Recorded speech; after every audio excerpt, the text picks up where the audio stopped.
Kai Rowan spent his mornings huddled near the heating vents of Hale Tower. 10 years old, a slight frame hidden under a faded gray hoodie, he was invisible to the elite, just another lobby kid blending into the cold marble. Nobody knew he spoke Mandarin. His mother, a brilliant translator who had fallen on hard times before the illness took her, had whispered the tonal secrets of the language to him every night in the shelters. Now it was just Kai and the streets, watching the world through wide, alert eyes. He'd seen the building's owner, Victor Hale, exactly 3 times. Victor was the Iron King, late 30s, sharp-jawed, and encased in tailored charcoal wool. He was the kind of man who looked through children like Kai as if they were made of glass. Victor's accountants spoke Mandarin when they wanted to hide their tracks. They thought the boy was just a fixture of the lobby, incapable of understanding their world. But Kai understood, and at 10:42 a.m. on a high-stakes Monday, he heard 4 words in Mandarin that made his heart hammer against his ribs. The old lion falls. He looked at the elevator banks where the accountants stood smirking, then at the stack of legal documents in their hands, and knew a man was about to be executed without a single drop of blood. 10:30 a.m., 15 minutes before the signing, Victor Hale stood in his glass-walled penthouse, looking down at the city he'd conquered. At 40, he was self-made and ruthless. He built an empire on the belief that people were tools and sentiment was a poison. Trust was a luxury he had long ago discarded. His desk phone buzzed. Daniel Frost, his lead accountant. "Boardroom is ready, sir. The Golden Cicada merger is on the table." Victor checked his watch. 10:31 a.m. right on schedule. He prided himself on precision. It was the only thing that ensured control. Every day was a machine. 10:45 review, 11:00 signature, 11:30 acquisition. No deviations, no weaknesses. His junior accountant, Liang Zhou, appeared in the doorway, clutching a leather-bound folder. "The paragraph 12.4 addendum is inserted as you requested, sir," Liang said, her voice smooth, her face a mask of professional loyalty. Victor didn't look up from his screen. "Is there anything else?" "No, sir." "Then stop wasting my time and get the pen ready." Liang's expression didn't flicker, but as she turned away, a subtle, conspiratorial smile touched her lips. "Good." Kai Rowan pulled his oversized gray hoodie tighter, trying to disappear into the shadow of a massive marble pillar as a group of executives marched past.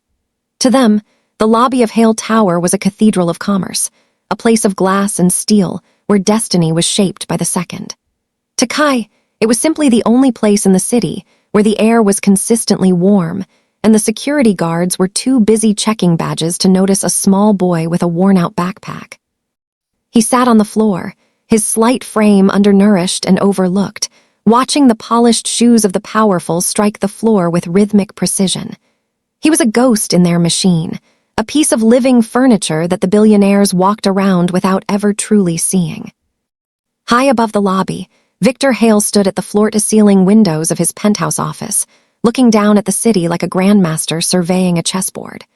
At 40, Victor was the personification of cold efficiency. His world was governed by a brutal, self-imposed routine that left no room for the unpredictability of human emotion.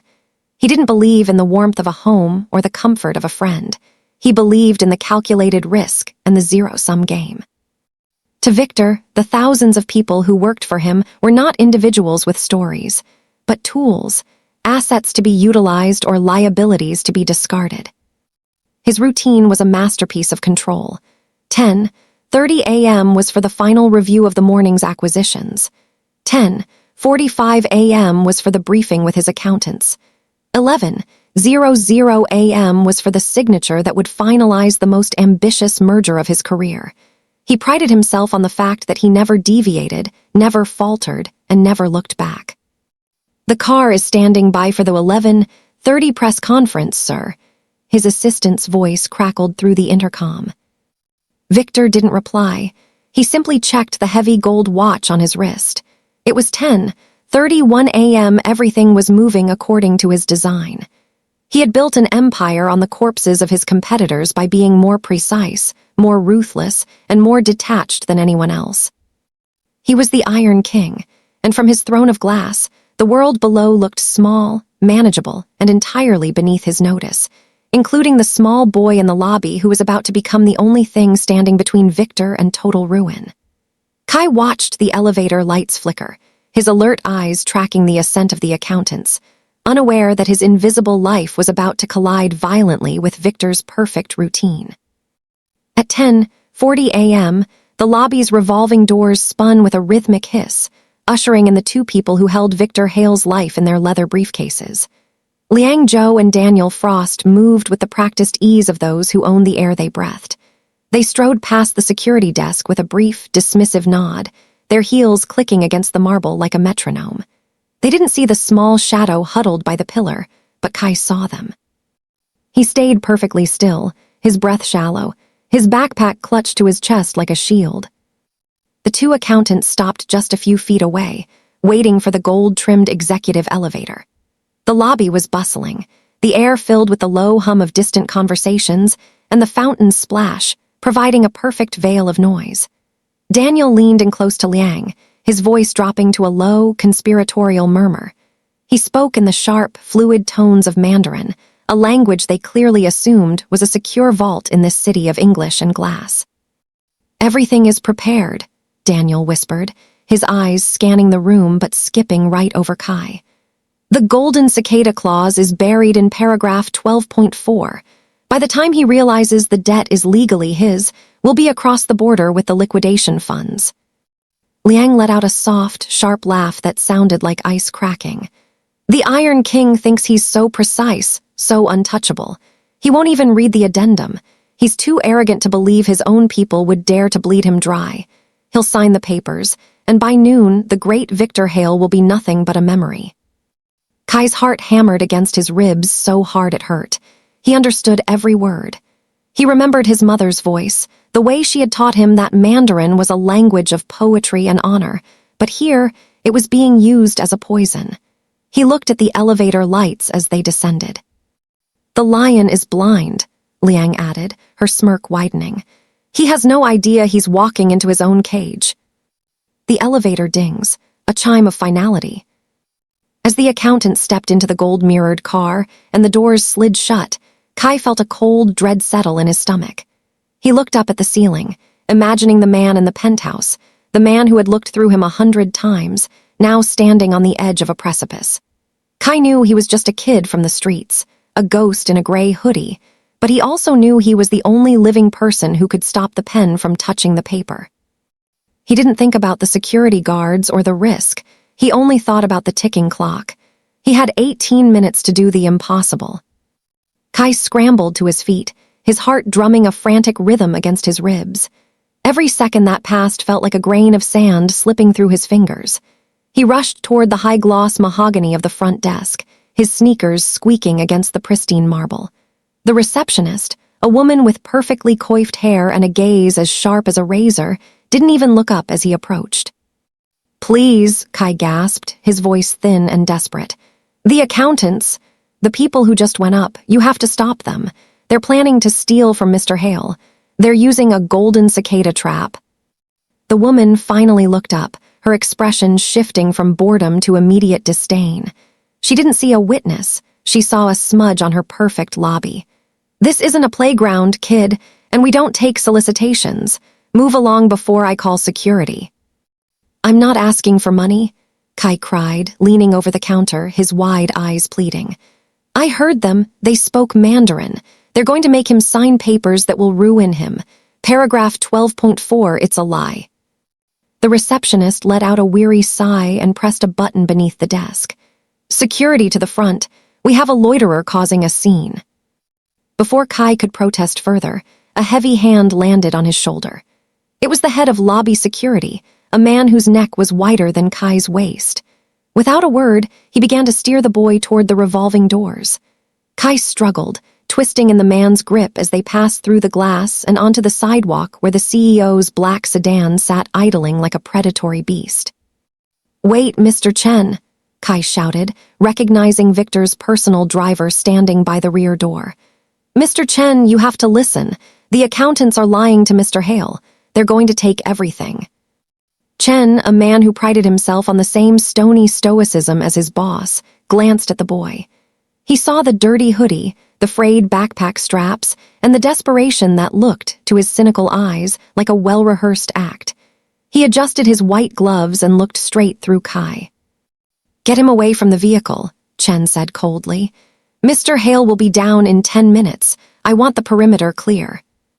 "But the golden cicada," Kai screamed as the security guard dragged him toward the edge of the property. "Ask them about the ghost debt, please." The guard shoved him toward the curb, the force nearly knocking Kai off his feet. "One more word and you're going to the precinct, beggar. Get lost." Kai stood on the sidewalk, dazed as the elite world of Hale Tower hummed on, oblivious to the fuse that had been lit. He looked at the looming glass spire. The front door was barred, the driver was deaf, and the clock was at 10:48.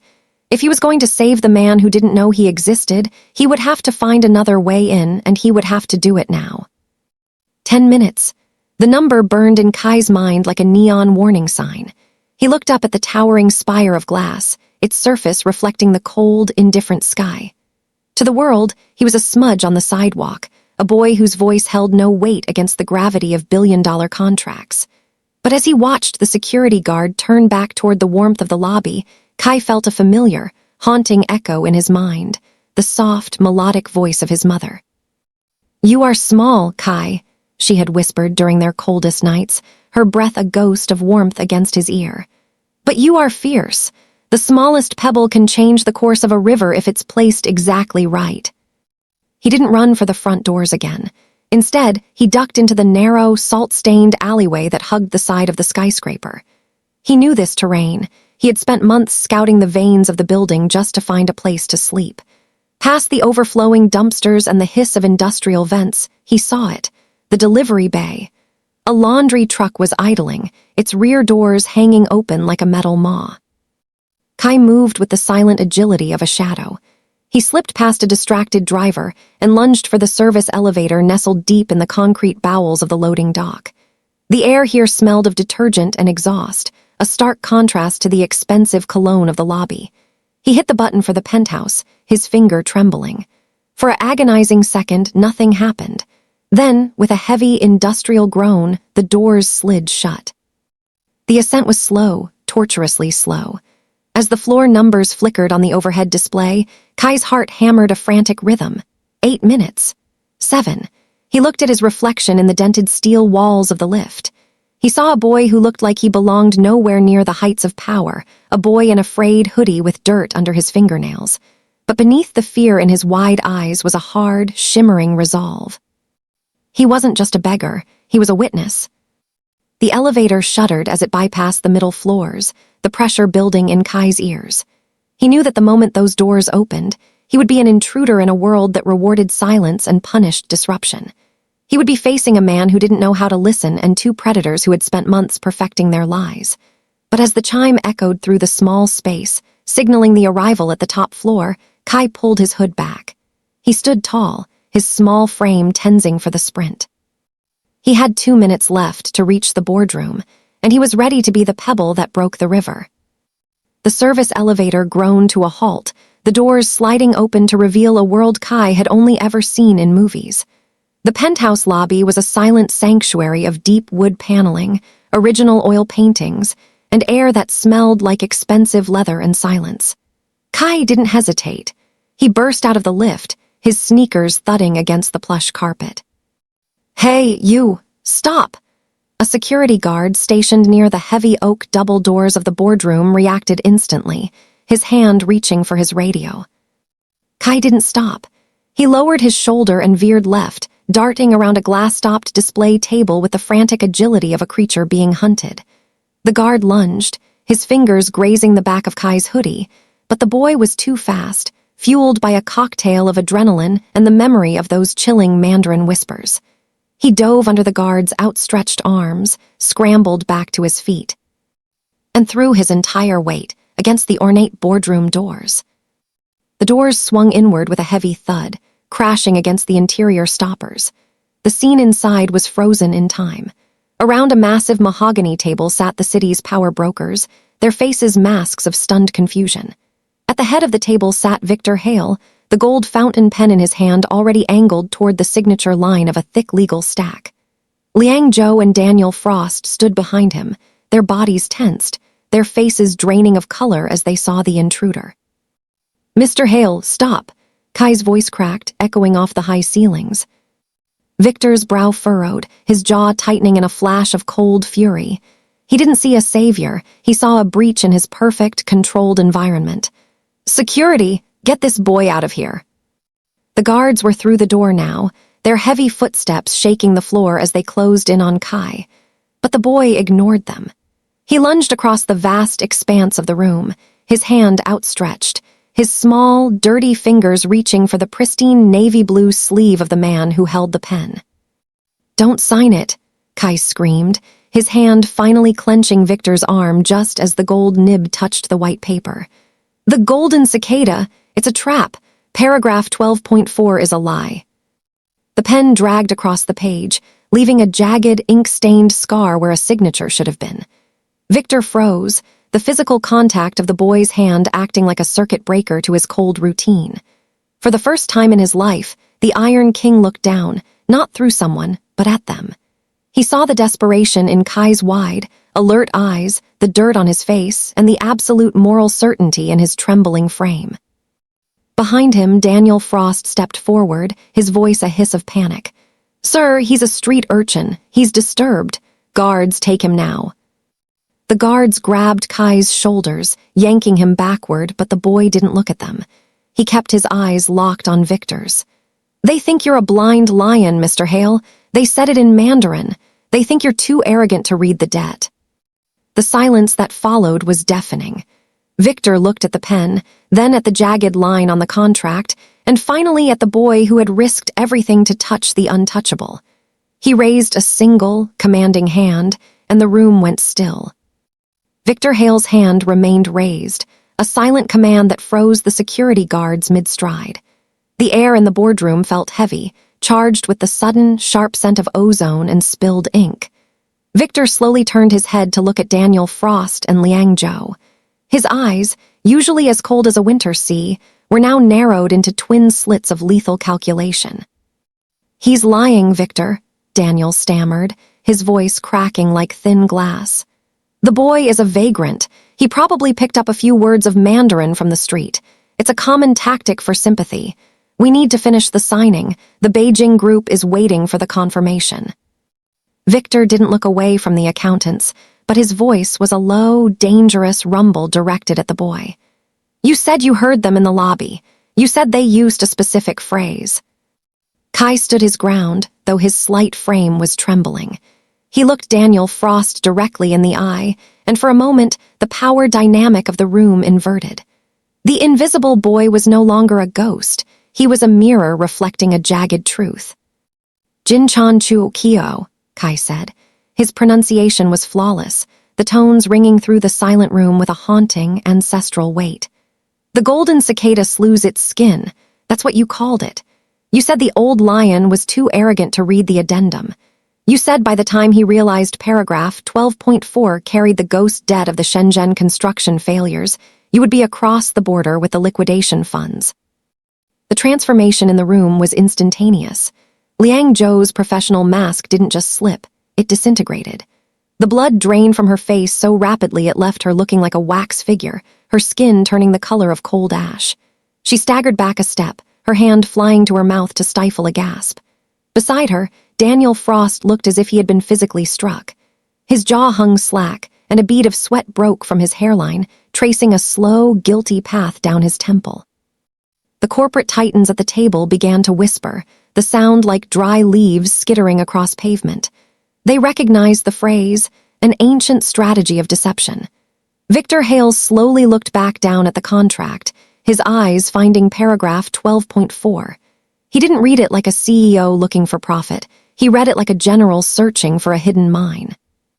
"The Shenzhen construction failures," Victor whispered, the words tasting like poison. "A liability I specifically ordered purged from the deal 3 months ago." He looked at Liang, then at Daniel. The silence that followed was the sound of an empire's foundations cracking. The accountants didn't offer a defense. Their faces, pale and hollowed by the sudden light of exposure, were all the confession Victor needed. The Iron King had been blind, but the boy in the gray hoodie had just given him his sight. "Call the head of legal," Victor said, his voice terrifyingly calm. "And call the police. It seems my accountants have been speaking a language they thought I couldn't hear." The heavy silence of the boardroom was broken only by the sound of Victor Hale setting his gold pen down. It clattered against the mahogany, a hollow sound that signaled the end of an era of blind certainty. Victor didn't look at the trembling accountants or the stunned executives surrounding him. He kept his gaze fixed on Kai. For years, Victor had prided himself on seeing through people, but he realized now he had spent a decade looking over them. He saw the frayed edges of the boy's hoodie, the smudge of dirt on his cheek, and the fierce, flickering light of a soul that had refused to stay invisible. The Iron King felt a strange, cold sensation in his chest, not the chill of fear, but the sharp, bracing air of a man waking up from a long sleep. He looked at his hand, the one Kai had grabbed. For the first time, the physical contact didn't feel like a violation of his space. It felt like a lifeline. "Step away from the boy," Victor commanded, his voice vibrating with a new, quiet authority. The security guards immediately released Kai, who stumbled but kept his eyes locked on Victor. Victor turned to his personal assistant, who was standing frozen by the door. "Bring in Sarah Vance and the senior audit team. Now, tell them to bring the original Shenzhen filings from the archives, the ones that were supposedly purged." Liang Zhou made a small, choked sound, her knees buckling until she had to lean against the wall for support. Daniel Frost tried to speak, his mouth working like a landed fish, but no sound came out. They knew the archives wouldn't lie. They knew that once Sarah Vance, the only lawyer Victor truly trusted, laid eyes on paragraph 12.4, the golden cicada would be crushed. As the room descended into a flurry of activity, Victor did something no one in the building had ever seen him do. He walked away from the head of the table, away from the billion-dollar contract, and stood in front of Kai. He lowered himself slightly, bringing his eyes level with the boy. "You heard them in the lobby," Victor said, his voice stripped of its usual iron. "You risked everything to come up here for a man who has never given you a second glance. Why?" Kai wiped his nose with his sleeve, his chest still heaving from the sprint. "My mom said that the truth belongs to everyone, even people like me. And she said you looked like you'd forgotten how to breathe." Victor felt a lump form in his throat, a crack in the armor he had spent half a lifetime forging. He realized then that he hadn't just been saved from financial ruin, he was being saved from a spiritual one. He reached out, not to dismiss or to command, but to place a steadying hand on Kai's shoulder. "I think you're right, Kai. I think I forgot a lot of things." Outside, the sirens began to wail, drawing closer to the base of the tower.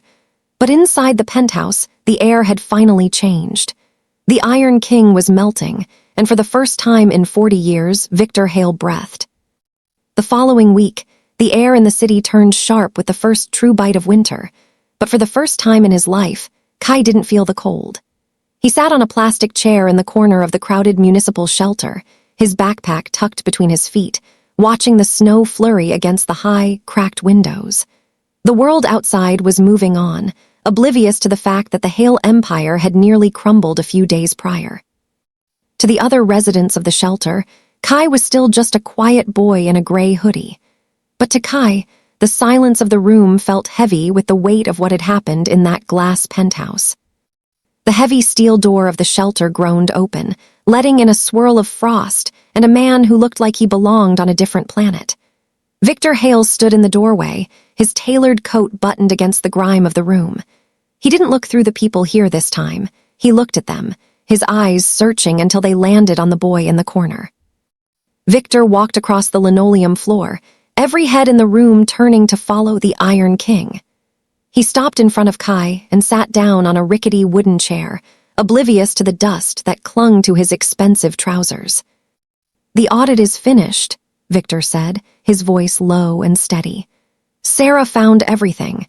It wasn't just ghost debt, Kai. They had set up a series of defaults that would have liquidated my grandfather's original holdings. the foundation of everything I built. If I had signed those papers, 10,000 people would have lost their pensions by Friday. He looked at Kai, and for a moment, the CEO's mask slipped, revealing a man who had stared into the abyss and realized how lonely it was. I spent 20 years thinking that power was something you took. I didn't realize that the most powerful thing in that building was the boy I wouldn't even look at. Victor reached into his coat and pulled out a small, simple folder. It wasn't a contract, but a promise. I can't give you back the years you spent being invisible, Kai, but I'm not letting you stay here. I've secured a home for you and a trust that will cover your education, anywhere in the world you want to go, and I want you to help me. Kai looked at the folder, then back at the man who had finally learned to breathe.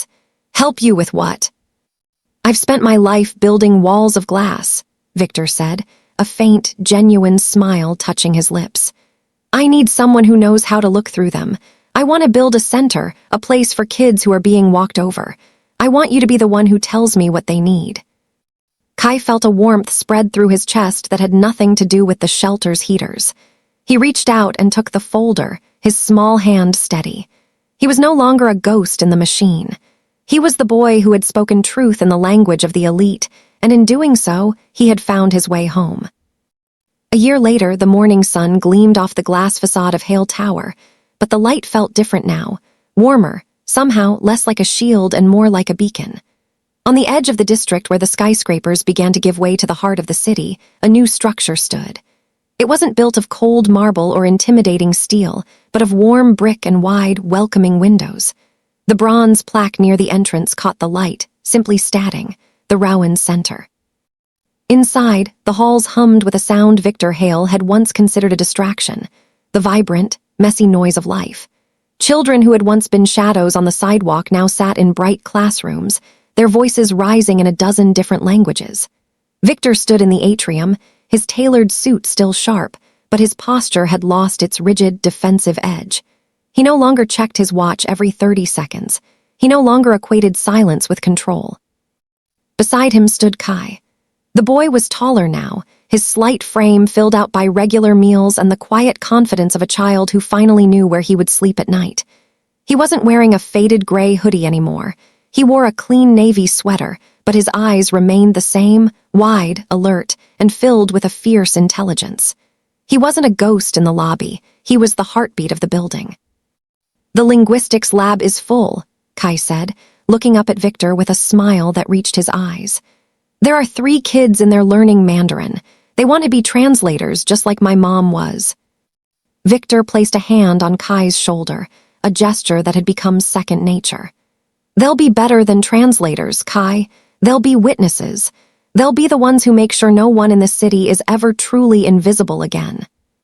As they walked together toward the center's library, the staff and children greeted them, not with the fearful silence Victor was once used to, but with genuine nods of recognition. Victor realized that for 40 years, he had been building an empire that was essentially a tomb, a lonely monument to his own arrogance. It had taken a 10-year-old boy with a beggar's backpack to show him that true power wasn't found in a signature or a bank balance, but in the courage to listen to the voices the world chose to ignore. Victor looked at Kai, then at the bustling center around them. He was no longer the Iron King, and he was no longer alone.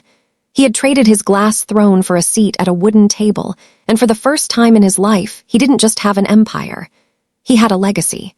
The smallest voice had carried the biggest truth, and in the shadow of the Rowan Center, the invisible had finally become impossible to ignore.